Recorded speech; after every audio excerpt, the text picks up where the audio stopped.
Nous enseigner ce soir la parole, car ta parole est la vie et ta parole est vie. Viens nous conduire dans la révélation de ta parole ce soir. Viens prendre le contrôle de nos vies. Viens manifester ta présence. Que ton nom soit béni, que ton nom soit magnifié. Honneur, louange à toi, magnificence à toi. Que toute la gloire te revienne. Jésus, roi de gloire, Dieu véritable et puissant, le contrôle. Ce soir, manifeste ta présence. Que ton nom soit béni, que ton nom soit célébré, que ton nom soit magnifié, que ton nom soit exalté. Tu mérites l'adoration, honneur, louange à toi, magnificence à toi, que ton nom soit béni. Au nom puissant de Jésus, nous avons prié. Ah, Marie-Ange, ton micro, s'il te plaît. Marie-Ange, ferme ton micro, s'il te plaît. Romains 8. Qui nous séparera de l'amour de Christ? Sera-ce la tribulation, ou l'angoisse, la persécution, ou la faim, ou la nudité, ou le péril? Marie-Ange, si tu m'entends, ferme ton micro, s'il te plaît. Donc, nous sommes dans le livre de Romains 8, et je crois que nous avons parlé de l'amour de Christ, aussi de l'amour de Dieu. Donc, au verset 35, Paul dit aux Romains, qui nous séparera de l'amour de Christ? Sera-ce la tribulation ou l'angoisse, ou la persécution, ou la faim, ou la nudité, ou le péril, ou l'épée? Donc, je pense que tout le chapitre 8 de Romains doit être médité afin de comprendre l'amour qui nous donne de résister à toutes les situations désavantageuses que le diable va nous proposer, que la vie va nous proposer. Donc l'amour de Dieu, c'est ce qui détermine la différence entre les enfants de Dieu, entre ceux qui rentrent dans l'Église. Il est clair que plusieurs rentrent pour des intérêts personnels, certains rentrent pour les intérêts du royaume. Et c'est sûr que ceux qui rentrent pour les intérêts du royaume vont résister à tout ce qui viendra contre leur foi.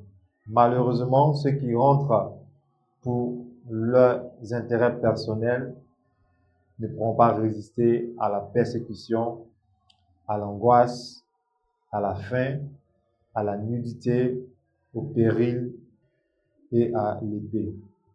Donc c'est pourquoi, en tant qu'Église, il faut enseigner aux gens, aux âmes, de comprendre l'amour véritable de Christ, l'amour véritable de Dieu. Donc si je peux résister à la faim, à la tribulation, à la persécution, à la nudité, au péril ou à l'épée, c'est que je possède un amour pour Christ qui est sincère. C'est quoi la persécution? C'est le fait que on peut me maltraiter à cause de l'amour que j'ai pour Christ. Et tant que je ne suis pas arrivé à ce niveau où on veut me détester à cause de l'amour de Christ, je n'ai pas encore un amour sincère, mais j'ai un amour qui plaît aux hommes. C'est pourquoi aujourd'hui, on peut voir beaucoup de personnes s'arrêter dans leur amour pour Christ à cause des personnes, soit à cause de leurs parents, soit à cause de leur activité, à cause du mariage, à cause des raisons quelconques. Et c'est dommage, parce que tout ce que nous démontrons pour Dieu engage Dieu. Ça veut dire quoi? Si j'aime Dieu, Dieu va se manifester envers moi en fonction de l'amour que j'ai pour lui. C'est pourquoi la parole de Dieu, elle est complète. On a vu plein d'enseignements ce mois où on a vu les bénéfices d'aimer Dieu. On a vu les bénéfices d'aimer Dieu. Même quand tu as des enfants, ce que ton amour pour Christ peut donner comme bénéfice dans tes activités, dans ta famille, dans ton foyer et même dans la vie de tes enfants. On a vu les gens ont commencé à critiquer leurs enfants, mais comme ils étaient engagés dans un amour profond pour Christ, ça n'a même pas duré. Les enfants ont reconnu, ont vécu une vie glorieuse, transformée, comme si ce n'est pas des personnes qui étaient dans la voie de la perdition. Dieu ne peut pas mentir et sa parole est vraie. Sa parole est vraie. Les choses viendront, mais qui va nous sauver dans nos situations les plus désavantageuses? C'est le Seigneur Jésus-Christ. C'est pourquoi nous devons être déterminés à l'aimer véritablement. Donc, nous sommes pratiquement à la fin, je peux dire, de cet enseignement de ce mois, mais nous allons voir quelques points importants en ce qui détermine un amour pour Dieu. Pourquoi est-ce que certaines personnes arrivent à céder devant la faim, devant la nudité, devant la tribulation, devant la persécution? Pourquoi certaines personnes arrivent à dominer et à résister? Donc, si je viens dans le livre de Romains, dans les versets qui sont au début, quand on vient dans Romains chapitre 8, verset 1, la Bible dit, il n'y a donc maintenant aucune condamnation pour ceux qui sont en Jésus-Christ. Déjà, ma conscience me dit qu'il n'y a plus de condamnation si je suis en Jésus-Christ. Donc, si quelqu'un veut me faire du mal, ou bien si quelqu'un pense pouvoir me dire des paroles parce que j'aime Jésus, ma foi m'envoie pour dire qu'il n'y a plus de condamnation. Ça, c'est un déjà. J'ai déjà une conscience qui est inébranlable. J'ai une conscience qui résiste à tous les assauts qui déstabilisent les pensées des hommes. Il n'y a donc aucune condamnation pour ceux qui sont en Jésus-Christ. Donc, cette parole déjà fortifie mon élan, fortifie ma foi à rester là où il n'y a plus de condamnation sur ma vie. C'est en Jésus-Christ. C'est ce qui fait que je peux être déterminé à faire les choses pour Christ parce que en lui, je ne suis plus condamnable. Donc, quand on parle de condamnation, il y a plusieurs exemples. Il y a la condamnation au niveau du corps, il y a la condamnation au niveau spirituel, il y a la condamnation au niveau social. Il y a des gens, par exemple, au niveau spirituel, leurs ennemis discutent leur situation. Les sorciers discutent, non, on ne peut pas la libérer. Ça se voit souvent dans les délivrances, où souvent il arrive que les esprits parlent et on dit, laisse-la. L'esprit dit, non, je ne veux pas la laisser. Elle m'appartient, mais il m'appartient. Vous comprenez? Donc, il y a des gens qui sont condamnés par des esprits impurs. Et si la personne est en Jésus, la parole que nous venons de lire doit vraiment s'activer dans sa vie. S'il n'y a plus de condamnation pour toi en Jésus-Christ, on va monter, on va descendre, tu vas tomber d'un programme où tu vas vivre cette expérience, où l'homme de Dieu va venir vers toi, il dit, amenez-moi ce monsieur, amenez-moi cette femme-là. Et peut-être tu auras honte, mais parce que tu es en Jésus, la condamnation doit partir. Qu'est-ce qu'on a dit sur toi, sur le plan spirituel dans la famille? Il n'y a plus de condamnation. Au niveau du corps, il y a des gens qui sont condamnés à ne plus manger du sel. Il y a d'autres qui sont condamnés à ne plus faire certaines choses. Le médecin a dit ça, a dit ça, a dit ça. Mais il n'y a plus de condamnation pour ceux qui sont en Jésus-Christ. Ma prière ce soir, que toute forme de condamnation dans ta vie soit vaincue au nom de Jésus. Donc, il faut que tu comprennes, c'est très important, il n'y a plus de condamnation pour ceux qui sont en Jésus-Christ. Donc, il y a des gens au niveau social, au niveau financier, condamnés à être toujours dans des dettes, à rembourser, à mendier, excusez-moi, à tendre la main, à être dans la classe dernière, à être vraiment dans le désarroi, le désespoir, toujours dans les murmures et à avoir une vie qui n'est pas paisible. Donc déjà le verset 1 me dit, il n'y a plus de condamnation pour ceux qui sont en Jésus-Christ. Cela veut dire quoi? C'est un type de bénéfice de l'amour que j'ai pour Christ. Comment Christ peut donner une telle libération à une personne qui ne l'aime pas? Voyons vous-même, réfléchissons. Comment on peut dire à quelqu'un qui n'aime pas Christ que bon, à partir d'aujourd'hui dans ta vie, il n'y a plus de condamnation. Pourtant, la personne n'aime pas Christ, la personne n'a pas un amour sincère. C'est pourquoi aujourd'hui dans les églises, on voit toujours des gens qui sont là sous des condamnations parce que ces personnes pensent aimer en réalité Christ, mais n'ont pas démontré un amour sincère. En vérité, l'amour se démontre comme la foi. De la manière la foi vit par les œuvres, l'amour aussi doit vivre par les œuvres. Et ça se voit tous les jours. Et j'en parle tous les jours, surtout à mes enfants spirituels. Faites ceci, faites cela, faites ceci. Mais vous allez voir que certains ne feront pas, pas parce qu'ils n'aiment pas Dieu, mais ils ne savent pas que l'amour se démontre. Ils ne savent pas que l'amour se démontre. Je prends un exemple sans fustiger quelqu'un. Par exemple, quand on te dit que mercredi, c'est jour de jeûne, il faut que tu démontres ton amour par ton corps. Si ton corps est sous une condamnation, il va te pousser à manger, à boire.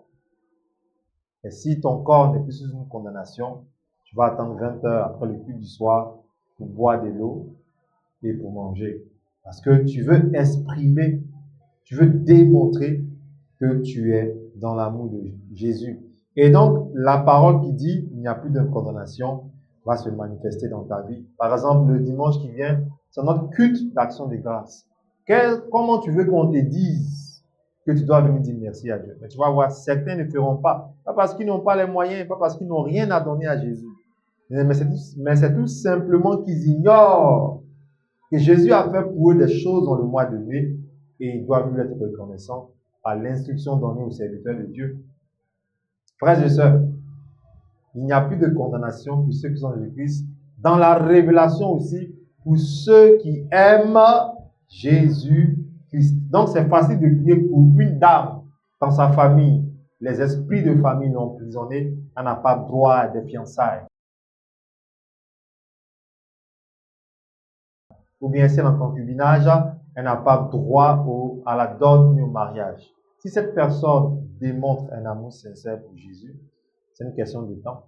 Dès que tu lui imposes la main, soit si le démon n'a pas de chance, elle tombe, réveille, on dit, faites-la lever, elle lève encore les mains, tu te sens que tu dois la recharger de puissance, tu pries encore pour être le cas contraire. Souvent même elle n'est pas obligée de trembler parce que même elle est venue au programme. Dès que la révélation te vient à l'esprit, une femme ici, il y a un esprit de concubinage dans ta vie, elle peut être loin même du pupitre, mais parce qu'elle est venue, Jésus veut la délivrer. Donc il pousse l'homme de Dieu à dire. L'homme de Dieu peut ne pas la connaître physiquement. Il ne sait même pas comment elle habille, mais il dit, il y a une femme ici, l'esprit de concubinage est dans ta vie et ça vient de la famille. Mais dans le nom de Jésus, je te déclare libre. Elle n'a pas besoin de tomber. Pourquoi il lui a dit, je te déclare libre? Pourtant, il fut un temps, avant que l'homme de Dieu ne déclare, elle était sous, je peux dire, oppression de cet esprit. Mais c'est son amour pour Christ, de toujours croire en lui, qui lui a donné la victoire sur ce décret de l'esprit de famille. Donc, il est avantageux pour nous d'aimer Dieu. Parce que si on n'aime pas Dieu, c'est évident qu'on retourne dans des choses que l'ennemi va placer contre nous. Ma prière que cela ne soit pas ton partage dans le nom de Jésus. Au verset 2, il dit, en effet, la loi de l'esprit de vie en Jésus-Christ m'a affranchi de la loi du péché et de la mort. Car chose impossible à la loi, parce que la chair la rendait sans force, Dieu a condamné le péché dans la chair en envoyant à cause du péché son propre Fils dans une chair semblable à celle du péché. Et cela afin que la justice de la loi fût accomplie en nous qui marchons non selon la chair, mais selon l'esprit. Donc ici, qu'est-ce que Paul est en train de dire? Paul maintenant est en train de mettre une relation entre l'amour que j'ai pour Christ et l'amour du péché. Donc, quelque chose doit se produire. On continue au verset 5. Ceux en effet qui vivent selon la chair s'affectionnent aux choses de la chair, tandis que ceux qui vivent selon l'esprit s'affectionnent aux choses de l'esprit. Donc, ceux qui aiment la chair, ils aiment les choses de la chair. Ceux qui aiment les choses spirituelles vont aimer les choses spirituelles. Donc, c'est la différence dans l'Église. Il y a des charnels comme il y a des spirituels. Verset 6. Et l'affection de la chair, c'est la mort, tandis que l'affection de l'esprit, c'est la vie. Qu'est-ce qu'on peut faire pour un chrétien qui est charnel et qui veut démontrer qu'il aime les choses charnelles, qui ne fait que dire aux gens, oh, vous aimez trop ça, affaire de Dieu là, pour vous la main, c'est trop compliqué. Dieu là, c'est le cœur, mais il aime, il adore les choses charnelles. On va beau prier pour lui, il y a des choses qui ne vont pas fonctionner. Parce que le bénéfice de l'affection de la chair, c'est la mort physique comme la mort. Donc vous comprenez que quand on prie pour certaines personnes, pourquoi les vies ne changent pas? Ces personnes aiment encore des choses de la chair. Si tu n'as pas la grâce, le diable te dit, pense à quitter l'église, va ailleurs. Or, le problème n'est pas l'église, les bâtiments, non. Si j'aime la chair, si je m'affectionne aux choses de la chair, la vie ne viendra pas avec moi, mais c'est la mort. Donc, c'est ce qui fait qu'on peut prier pour toi. Dieu, effectivement, l'homme de Dieu déclare, je vois dans tes mains les clés d'une entreprise. Effectivement, l'entreprise vous le démarre. Mais comme tu aimes la chair, tu allais être parrain d'un anniversaire, dans un maquis, dans un bar. Et depuis que tu as été parrain, tu as ouvert la porte aux esprits, l'entreprise est fermée. Ce que tu dis, comme bientôt il y a les élections, après les élections, tu vas reprendre. C'est faux. Ça a été fermé par des démons. Il ne fallait pas être parrain d'un anniversaire dans un maquis. Parce que l'argent qui est venu, ce n'est pas venu par tes forces, c'est venu par une prophétie. Mais comme jusqu'à présent, pour toi, c'est normal que tu pars dans des bars, dans des maquis, tu as ouvert la porte à ces esprits malins qui sont venus fermer l'entreprise et qui t'ont convaincu qu'après les élections, tu pourras ouvrir. Oh, c'est faux. Aujourd'hui, parmi nous, dans les églises, plein de gens vont venir vous disputer. Même, je peux dire, dans des maisons, démontrer que non, même étant chrétien, on peut faire ça, ça fait quoi, ça fait rien. Non, la chair, c'est la chair. Quand tu te disputes, on dit c'est bon et que tu continues, ce que tu es en train d'appeler dans ta vie, c'est pas la vie. Quand une chose est passée, on te dit laisse tomber et que tu ne veux pas, ce que tu appelles dans ta vie, ce n'est pas la vie. C'est ce qui fait que beaucoup n'ont plus de vie de prière, ni de vie de méditation. Pour méditer, pour prier, il ne faut pas que tu sois charnel, il faut que tu sois spirituel. Verset 8. Or, ceux qui vivent selon la chair ne sauraient plaire à Dieu. Dites-moi, quelqu'un qui ne plaît pas à Dieu, et même souvent même que le pasteur ne sait pas, mais le pasteur est en train de prier pour lui au bureau, lève les mains mon fils, oh va avec la grâce de Dieu, que Dieu te bénisse. Effectivement, il voit des bonnes choses dans la vie de son fils. Il dit, je vois que Dieu t'accorde des terrains. Il est là, il dit, amen papa, amen papa. Les deux ont ressenti l'onction, mais qui juge la finalité de la prière, c'est Dieu. Pourquoi? Or, ceux qui vivent selon la chair ne sauraient plaire à Dieu. C'est dommage. C'est dommage. Et quand on va dans Hébreux 11, verset 6, or, sans la foi, il est impossible de lui être agréable. Car il faut que celui qui s'approche de Dieu croit que Dieu existe et qu'il est le rémunérateur de ceux qui le cherchent. Donc, les personnes qui sont spirituelles sont des personnes qui cherchent Dieu parce que leur amour pour Dieu les pousse à... Est-ce que tu comprends ce que je dis? Donc, c'est ça le plus important. Or, ceux qui vivent selon la chair ne sauraient plaire à Dieu. Ça veut dire quoi en vérité? Quand tu vis selon la chair, il y a des choses dans l'église que tu vas commencer à contester, tu vas commencer à murmurer et ça va. Moi, je t'entends très bien, Mathilde. Donc, c'est ça le plus important. Tu m'entends maintenant? Mathilde, tu m'entends? Mathilde, tu m'entends maintenant? Marie-Antoine, tu m'entends, c'est ça? Donc, j'étais en train de dire que ceux qui vivent selon la chair ne sauraient plaire à Dieu. On va prendre 1 Jean 2, verset 15. Vous allez voir l'amour de Christ. Pourquoi certains chrétiens, au milieu des épreuves, sont en train de rire pendant que certains fuient l'église, fuient la présence de Christ, et s'ils ne font pas attention, tombent dans des pratiques de fétiche, dans des endettements, dans des choses qui les ramènent dans le trou. 1 Jean 2, verset 15. Vous allez voir quelque chose qui détermine que nous devons aimer. Ok, 1 Jean 2, verset 15. N'aimez point le monde, ni les choses qui sont dans le monde. Si quelqu'un aime le monde, l'amour du Père n'est point en lui. Je reprends. N'aimez point le monde, ni les choses qui sont dans le monde. Si quelqu'un aime le monde, l'amour du Père n'est point en lui. C'est quoi le monde? Est-ce qu'on a dit de ne pas s'habiller, de ne pas avoir un bon parfum, de ne pas avoir un véhicule, une belle maison? Non, c'est pas de ça il s'agit. Il s'agit d'aimer les choses de la chair. Tu comprends? C'est-à-dire que tu enlèves ton habit d'enfant de Dieu et tu te comportes comme un païen ou une païenne. N'aimez point le monde. Jusqu'à présent, Dieu même nous demande, tout à l'heure on va voir ça, d'aimer notre prochain. Donc, notre prochain, c'est le monde. Mais quand il dit n'aimez point le monde, ni les choses qui sont dans le monde, ça ne veut pas dire que tu ne dois pas aimer, je peux dire, peut-être une bonne montre, un bon parfum. Non, il n'y a pas de souci. Mais le monde, de la manière les autres aiment le monde et ils oublient Dieu là. C'est de ça qu'il parle en fait. Si tu aimes le monde, tu seras ennemi de l'amour de Christ. On va te dire que allons évangéliser, tu ne pourras pas. Mais si on te dit allons à Assini, tu seras pressé pour y aller. Pourquoi? Parce que tu aimes les choses comme ça. Ce sont les choses comme ça que tu aimes. Tu n'aimes pas les situations où on jeûne, où on prie, on dit bon les hommes, Vendredi, vous vous retrouvez à l'église. Vendredi, vous vous retrouvez à l'église. Et puis, on ferme le micro, s'il vous plaît. Vendredi, les hommes, retrouvez-vous à l'église. Ah, non, non, non. Moi, je suis fatigué.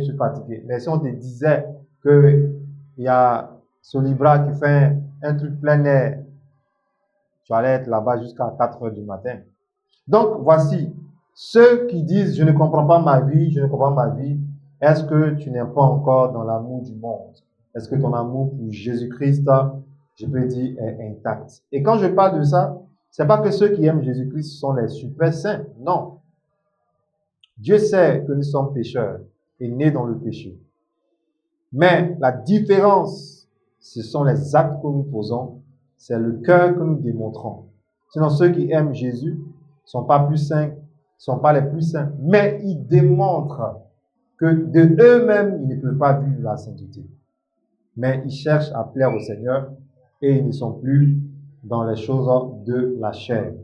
Du moins, ils font l'effort de vaincre les œuvres de la chair dans leur vie. Donc, quand on arrive à vaincre les œuvres de la chair, qu'est-ce qui se passe? On ne marche pas avec de mauvaises compagnies. 1 Corinthiens 15, 33.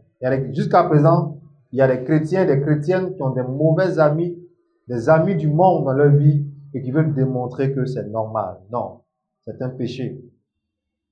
On va prendre 1 Corinthiens 15, verset 33. C'est pourquoi beaucoup de personnes ont honte de vivre la vie chrétienne dans leur quartier parce que leur vie au quartier, leur vie en communauté ne démontre pas l'amour de Christ. Ma prière ce soir, si tu es dans ce cas, il faut que le Seigneur t'aide et te délivre. 1 Corinthiens 15, 33. Ne vous y trompez pas. Les mauvaises compagnies corrompent les bonnes mœurs. Je reprends. 1 Corinthiens 15, 33. Les mauvaises compagnies corrompent les bonnes mœurs. Et la Bible dit dans Proverbe que celui qui a beaucoup d'amis les a pour son malheur. Donc faites attention. Ceux qui aiment Jésus d'un amour sincère et inébranlable n'ont pas beaucoup d'amis. Oui, on peut avoir des connaissances, on peut avoir des amis, mais c'est pas amitié comme dans le monde, où on te dirige, on te conduit, on te manipule. Qu'est-ce que tu fais? Non, je suis là, alors sors, habille-toi, accompagne-moi. Non, en Jésus-Christ, c'est pas comme ça. Je te connais, tu me connais, on a fait certes la 4e, la 6e, on a fait cette une formation quelque part, on est des amis dans un sens et ça s'arrête là. Gloire à Dieu. On ferme les micros, s'il vous plaît. Donc c'est ça. Il faut rester engagé, il faut rester déterminé. Quand tu aimes le Seigneur, il ne faut pas aimer les choses de ce monde. On te dit que ton témoignage, fais attention à ton témoignage. Tu dis non, ce n'est pas grave. C'est lui qui est comme ça, moi je ne suis pas comme ça.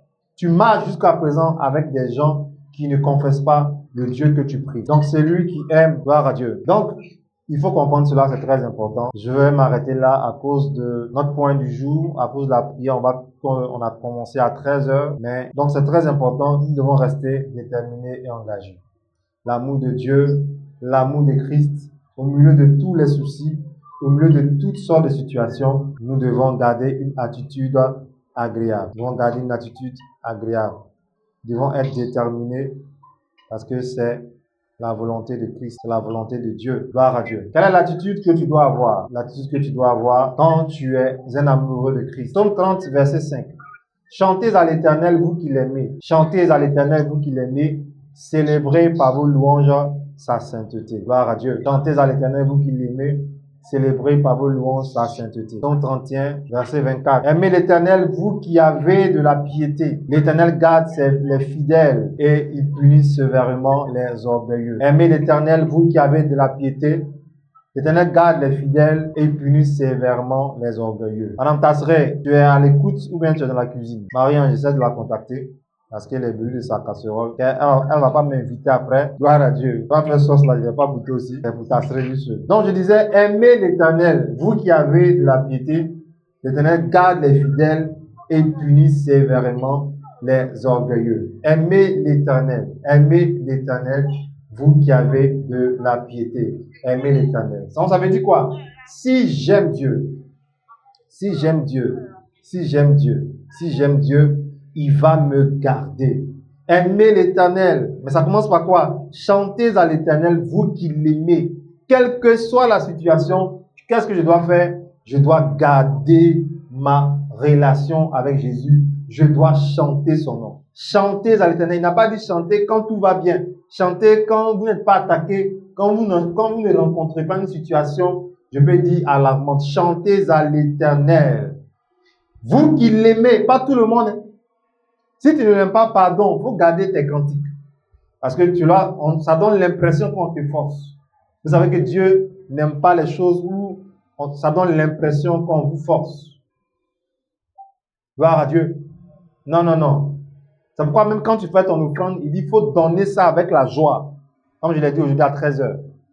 Ça dépend de comment tu déposes ton enveloppe dans le panier. Chantez à l'Éternel, vous qui l'aimez. Pas tout le monde. Il n'a pas dit vous qui partez à l'église. Non. Vous qui l'aimez, chantez à l'Éternel. Comme ça, les cantiques là sont agréables et sont intéressants. On dit, mais tu chantes. Il n'y a pas courant. Tu chantes. Ils ont coupé l'eau. Et tu chantes. Oui, je danse et je chante à la gloire de Dieu. Chantez à l'Éternel, vous qui l'aimez. Célébrez par vos louanges sa sainteté. Fermez les micros, s'il vous plaît. Chantez à l'Éternel, vous qui l'aimez. Vous qui l'aimez, chantez à lui. Célébrez par vos louanges sa sainteté. Vous voyez, le critère qui détermine bon louange, c'est que toi qui chantes là, il faut qu'on voit dans ta louange la sainteté. Si tu dis que tu es saint, tu es saint, tu es saint, c'est que toi-même tu reconnais que tu es saint. Gloire à Dieu. Donc, au Psaume 31, verset 24, il dit, aimez l'Éternel, vous qui avez de la piété. C'est quoi la piété? C'est le fait de toujours rechercher à vivre une vie de sainteté. C'est-à-dire que tu veux toujours te démarquer de la chair. Quand tu t'habilles, tu vérifies si ton habit là, c'est pas sexy. Si les sœurs voient ça à l'église, comment elles vont se comporter? Est-ce que mon body, mon tricot, c'est pas trop plaqué? Moi, il fut un temps, je faisais carton de mes t-shirts. Quand ils voient que ça fait trop ressortir mes muscles, attention. Oui, dans l'église, il y a des sœurs. Si elles voient tes bras là, musclés comme ça, c'est fini. Même elle était dans le monde, elle tombait comme ça, bah. Quand elle voit le muscle, elle tombe, bah. Maintenant, à l'église, le frère qui est Chanel, qu'est-ce qu'il fait? Il se fout dans le pantalon de tissu, body maintenant. Comment on appelle ça? C'est tablette, non, c'est ça? Toi, sœur en Christ qui aime tablette, voilà, tu es servi. Tablette est en train de rentrer dans l'église. Gloire à Dieu. On comprend rien. Après le culte, tablette t'accompagne. Le frère Romaric veut t'accompagner, tu ne veux pas. Nouveau qui est venu là, tu veux qu'il t'accompagne. Regarde à toi, si tu viens me dire au bureau, papa, voilà ce que le frère a fait, je t'attends. Gloire à Dieu. Non, c'est pour rire, c'est pour dire que faisons attention. Donc, quand tu es dans la piété, tu fais attention à tout. Les sœurs, par exemple, vos maquillages. Vous vous maquillez dans le miroir. Vous maquillez pour qui? Pour Jésus, ou bien c'est quoi? C'est make-up, mais make-up. Gloire à Dieu. C'est comme ça, quand tu t'habilles, fais attention. Où je m'en vais là, est-ce que mon habit ne va pas choquer? Est-ce que c'est pas sexy? Est-ce que c'est pas comme ça? Tu vois, il dit, vous qui avez de la piété, aimez l'Éternel, vous qui avez de la piété. Maintenant, le bénéfice, c'est quoi? L'Éternel garde les fidèles. Il fait quoi? Il garde les fidèles. Quelqu'un qui aime Dieu sera fidèle à Dieu. Ne vous trompez pas. Montrez-moi quelqu'un qui aime Dieu, qui est fidèle à Dieu. Ça veut dire que on le voit aujourd'hui, on ne le voit pas. Hier, il était là. Non, non, non. Quelqu'un qui aime Jésus, là, il sera fidèle à lui. Si, je prends un exemple. On dit l'église quitte cette mère. Il va aller où? À l'église. Où l'église va partir. C'est de ça qu'il s'agit. Il ne va pas dire non. Où vous êtes parti là, moi ça ne m'arrange pas. Il est fidèle à Jésus.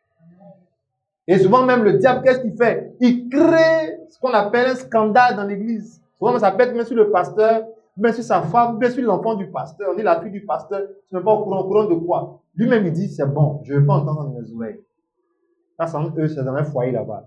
Il t'a mis KO. Pourquoi? Parce qu'il est fidèle à Jésus. Il sait que la fille du pasteur est un humain. Alors, elle peut pécher comme toutes les filles du pays. Mais pourquoi tu viens me monter? Donc, comme la fille du pasteur, excusez-moi, est tombée peut-être, ou bien est tombée enceinte, Donc, ça veut dire que l'église à Jésus n'est plus là-bas. Non. Ils peuvent être attaqués aussi pour que leur ministère soit mal vu. Donc, ceux qui aiment Jésus, là, ceux qui sont fidèles à Jésus, ne sont pas dans les critiques contre les hommes de Dieu. C'est vrai, on peut échanger par moments. Oui, si c'est un point qui concerne le ministère, l'église. Mais fais attention, apprends à te retenir. Apprends à faire quoi? Apprends à te retenir. Voilà. Parce qu'il y a ta foi qui est en jeu. Même sur les réseaux sociaux, faites attention. Vous tombez sur une vidéo où on vous dit que c'est un pasteur, ils l'ont surpris dans un coin. Passez vite la vidéo, ne regardez même pas, passez vite. Passez vite, parce qu'il y a un piège dedans. Passez vite. Il ne faut pas t'asseoir, regarder. Revenir, regarder. Le diable dit partage et tu partages. Ça pouvait être toi, hein, n'est-ce pas? Ça pouvait être toi. Personne n'est plus saint. Tout je vous dis ça. Personne n'est plus saint que son frère et sa soeur en Christ. C'est une affaire de grâce. La Bible dit qu'il est honteux de dire ce qu'ils font en secret. Donc fais attention. Toi, ce que tu fais là, on ne voit pas. Vous qui avez de la piété, c'est ça. Même dans ton portable, c'est quel type de musique tu as? Tu vois, il n'y a pas amen, mais c'est pas grave. C'est qui est sûr, tu as entendu. Gloire à Dieu. Ah, on m'a raconté une histoire drôle. Bon, c'est une histoire, hein, une histoire drôle. Il paraît que quelque part, les gens sont allés prier. Ce n'est pas une église, ils sont allés prier. Le monsieur même qui guidait la prière, son portable a sonné, c'est une musique de DJ. Et puis vous imaginez, il y a des portables là pour éteindre, même pour verrouiller, c'est compliqué. Il appuie son boubou, c'est maintenant même le DJ la crie dans son boubou là-bas. Devant les fidèles. On dit, doyen, tu as quel problème? Le doyen écoute ça à la maison. C'est quoi c'est son portable? Bravo.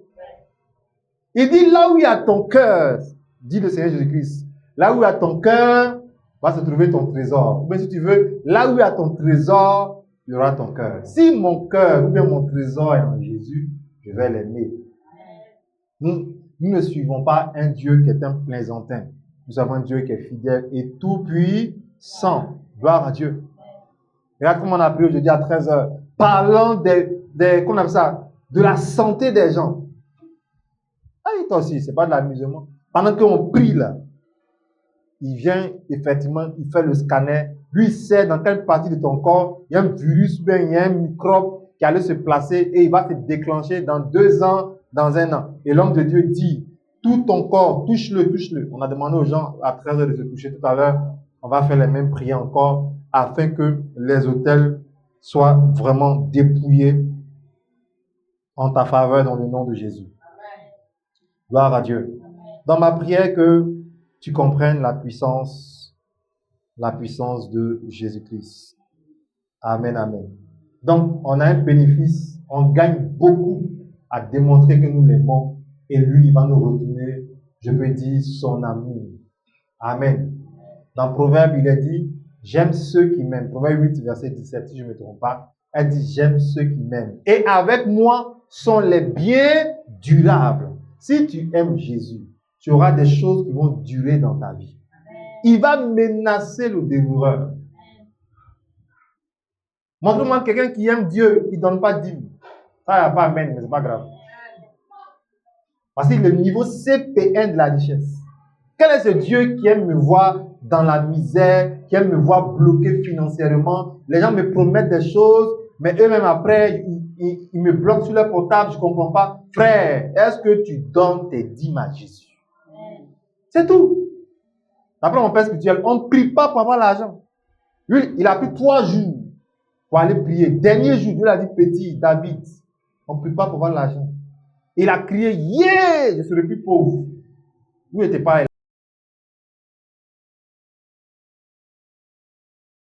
Il a 4 jets privés. Il a des livres, il faut acheter, tu vas lire. On ne prie pas pour avoir l'argent. Tu dis que tu aimes Jésus, non? D'après toi, tu l'aimes. Prouve-lui. Il y a des gens qui ont crédit de dîmes comme ça sur eux. Voilà, ton amène est faible comme ça, petit. Parce que tu sais que ça, là, pour rembourser, c'est pas facile. Mais il est le Dieu de miséricorde. Aujourd'hui, là, il va te repositionner encore dans la liste des gens qui doivent être bénis financièrement. Le niveau CP1 de la richesse en Christ, la richesse financière, c'est digne d'abord. Ça commence par là. C'est après, maintenant, il te donne l'onction. Tu es là comme ça, tu dis, je veux faire des dons dans une école primaire. Tu vois?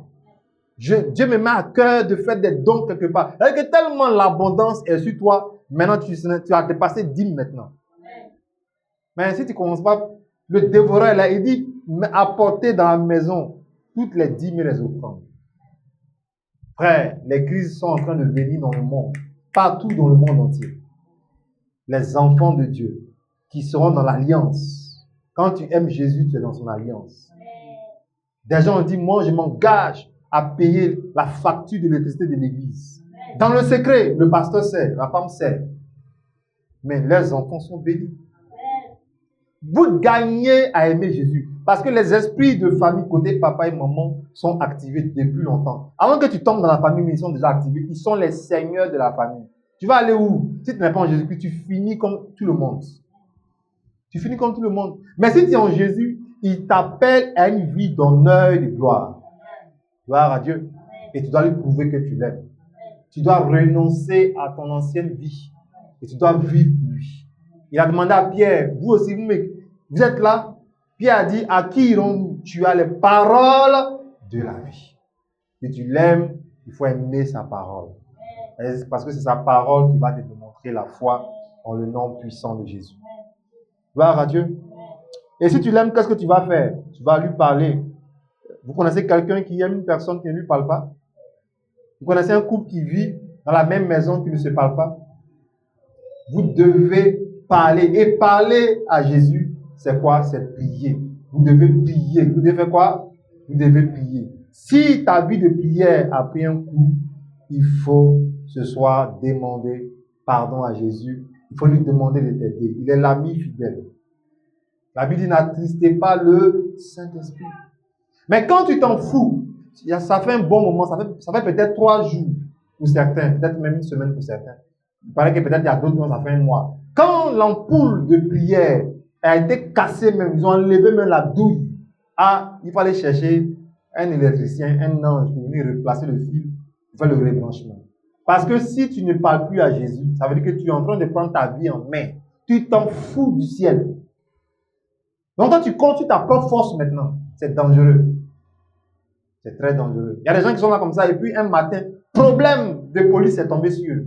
On dit tu es dedans forcé. Il dit j'ai fait quoi? Mais ton périmètre là, les crabes, les serpents, les scorpions étaient en train de venir, tu dormais, ils sont venus sur ton terrain.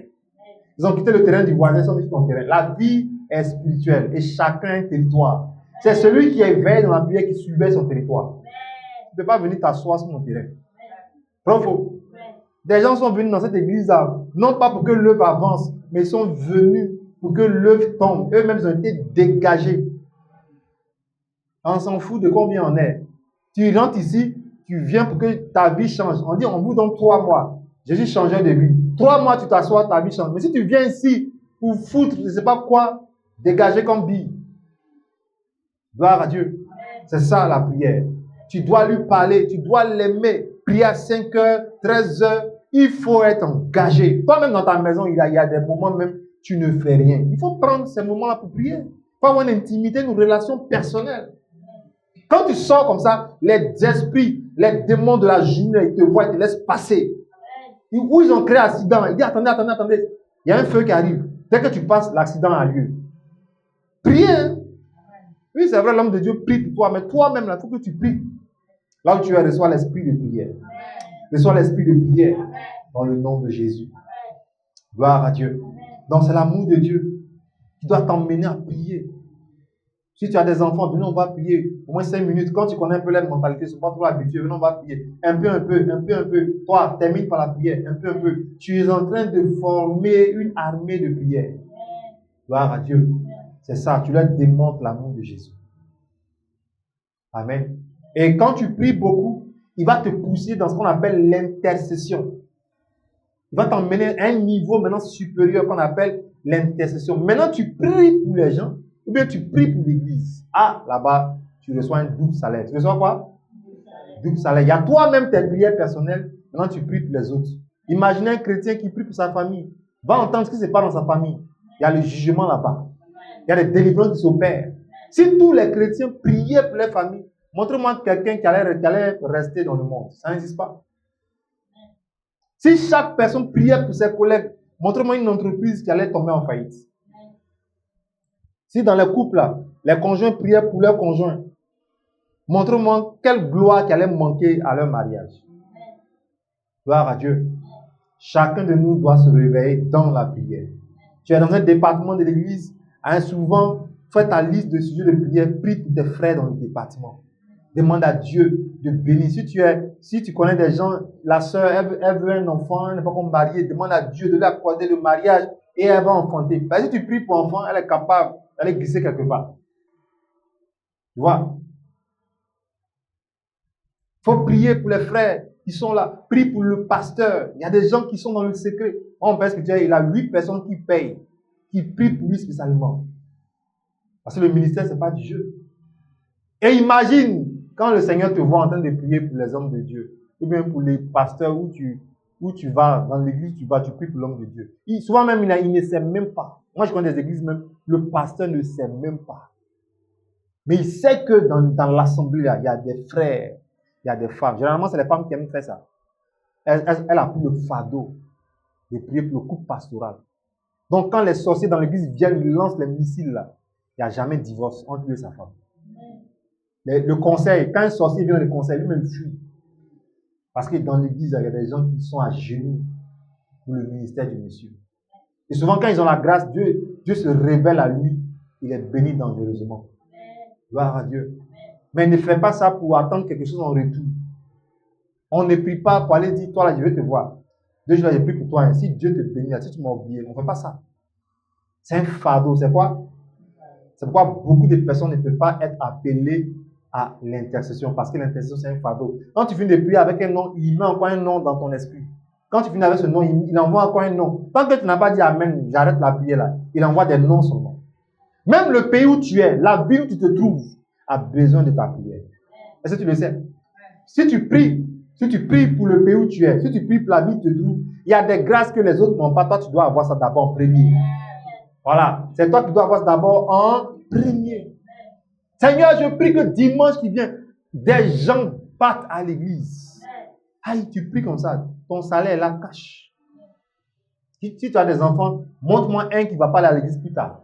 Il n'y en a pas. Toi-même, tu es en train de s'aimer dans ta propre maison des prières qui vont porter leurs fruits plus tard. Gloire à Dieu. On ne t'a pas demandé de faire ça pendant des heures. La semaine en 7 jours. C'est à toi de faire ton programme. Si tu veux, vendredi nuit, tu pries un peu. Si tu veux, mardi. Tout dépend de toi. Quand tu veux, mais ce qui est sûr, parler à Jésus est un signe et une preuve d'amour. Ça fait que quand les problèmes arrivent, la persécution, la tribulation, la faim arrive, tu ne sens même pas que tu as traversé la faim. Tu ne sens même pas que tu as traversé la persécution. Parce que tu étais engagé dans l'intercession, tu étais engagé dans la prière. Tu n'as même pas vu que telle situation est arrivée. Le Seigneur t'a fait passer dessus. Est-ce qu'on se comprend? Gloire à Dieu. Et tu peux avoir des problèmes au niveau du corps. Ça va venir. Si c'est intervention de médecine, si c'est guérison miraculeuse, dans tous les cas, ça va disparaître parce que Dieu voit que tu as un amour pour lui. Gloire à Dieu. Et Dieu nous aide.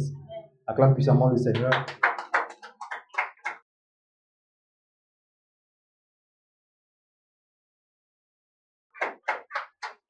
Amen, amen. Gloire à Dieu. Que son nom soit béni.